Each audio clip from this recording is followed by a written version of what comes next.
एक गांव था। उस गांव में मोटू और पतलू दिवाली में पटाखे के बारे में बात कर रहे थे। मोटू पतलू से कहता है कि इस दिवाली में सबसे ज्यादा पटाखे लाऊंगा और पटाखे की पूरी लाइन लगाऊंगा। यह सुनकर पतलू कहता है कि मैं भी इस बार दिवाली में अनार, चकरडी, फुलझड़ी सब कुछ चलाने वाला हूँ। इस बार तो हम दोनों में पटाखे का मुकाबला होगा कि सबसे ज्यादा कौन पटाखे चलाएगा। इन दोनों की बात राहुल सुन लेता है।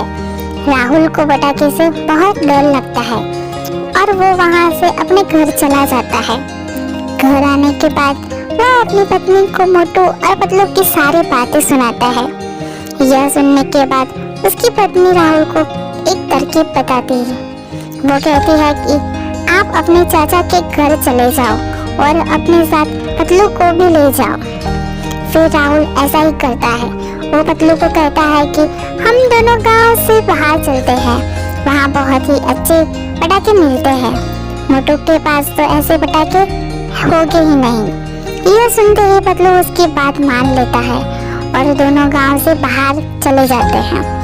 वहाँ से फिर वो राहुल के चाचा के घर पहुँच जाता है। राहुल कहता है कि हमें बहुत ही भूख लगी है, तो हम यहाँ खाना खाकर पटाखे लेने जाएंगे। राहुल पतलू के खाने में नींद की दवाइयाँ डाल देता है। जैसे ही पतलू खाना खाता है वह वही का वही बेहोश हो जाता है। इस तरह राहुल की चालाकी काम कर जाती है और वह गांव में मोटू पतलू को इधर उधर ढूंढता रहता है।